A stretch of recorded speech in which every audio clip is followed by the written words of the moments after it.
The video is 100% improved from the last firmware. The last firmware was a bit glitchy and had pauses and stuff. This is now very clear.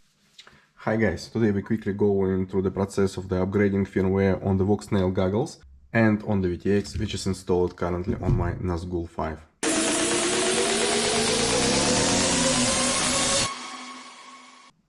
The firmware we're going to install is on the beta testing stage, and it gives us plenty of interesting updates which I go in to describe one by one.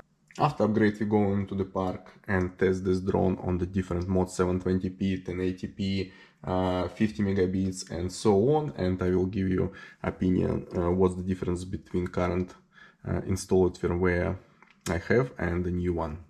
Let's go! The main thing I don't like the navigation when you're playing the video with the OSD when you're doing the pause or you going to the back to the main menu. It's kinda broken. If you go in back, for example, you see it's broken, and hopefully it's fixed on the firmware we're going to install. It's not a big deal. This issue just appeared when you're doing the playback of the files, and you have to reboot the goggles now. Before installing new firmware, it's recommended to reset goggles to the default settings, and also to format your SD card and put file which you can find on the Walksnail website. Actually now it is redirecting to the Codex website. Just official releases you can find on the Codex website, and usually there's two files, one called ground and another sky. Ground is for the ground equipment, which is goggles obviously, and sky, everything what is flying. Checking firmware what we are using now. You can find this on the device info, and currently I'm using 2630.6. Firmware upgrade of the goggles is pretty simple. Just installing SD card with the file called ground. To start upgrade procedure, we just simply have to press and hold this button 8 seconds till display is going down.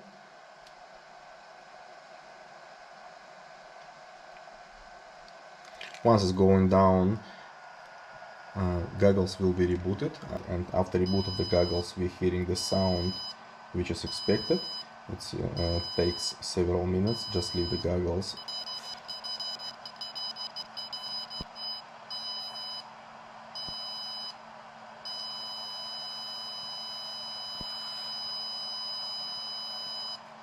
Once goggles upgraded, you can hear the long beep. It means that the goggles will be rebooted now.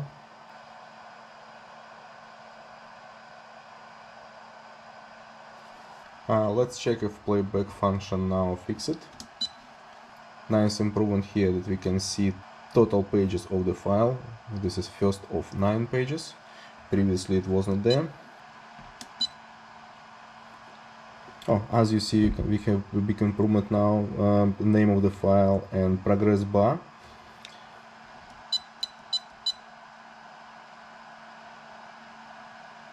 If you're going out of the menu, we're going to the main screen.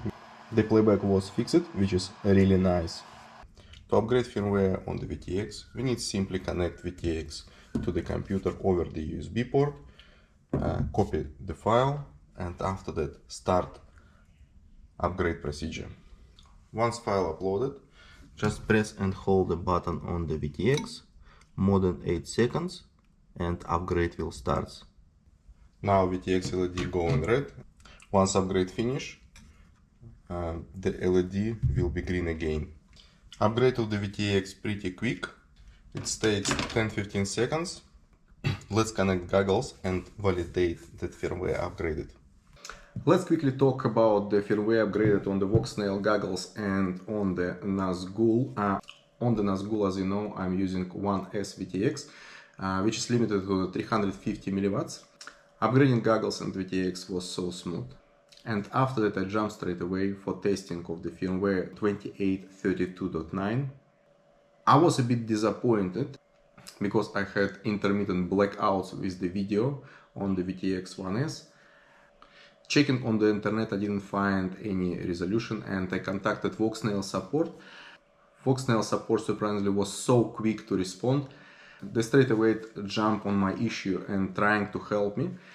One SVTX was connected to the flight controller inbuilt back, which is rated 2.5 amps. It is more than enough. However, I installed separate back from the iFlight, and issue still was there. Even I disconnected TX and RX, which is going from VTX to the flight controller, issue still was there. As a next step, I was thinking to remove VTX and install it to the another Nazgul5 I have. On the same day, I was able to get access to the another beta version, which is 28.32.10.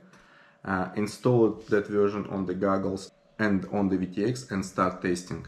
Issue I had before just disappeared, and it's so amazing. And this morning I decided to do a bit risky fly with this drone, chasing the drifting cars. As you know, if you drop your drone when you're chasing the cars, it is high chance that drone will be smashed with the next car drifting. From the start I was flying carefully, and after that I put just full throttle there and start chasing cars as much as I chased them with the full VTX. No drops at all. It works for me so well. Enjoy a few clips from the VTX DVR. Overall, I'm so happy with the latest beta firmware from the Walksnail. They're doing a good job with the support. Goggles menu and the picture become more and more user-friendly. Looking forward that Walksnail will publish this firmware officially, and after that all digital community have a chance to enjoy one of the best FPV digital system solution. Thank you. Beautiful.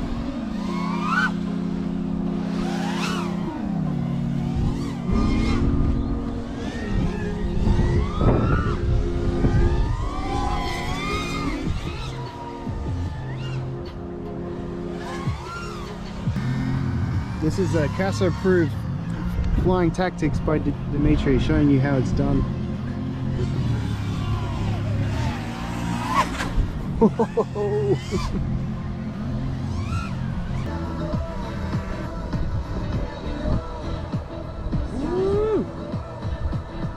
Oh, it's beautiful. Yeah, really good, mate.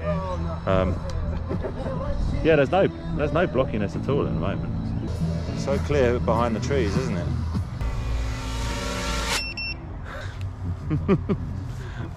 It's pretty damn good. Well, I can see the grass, it's not blocking out of me, so yeah, might have to dip into my pocket. Too good, perfect. Picture quality, magnificent.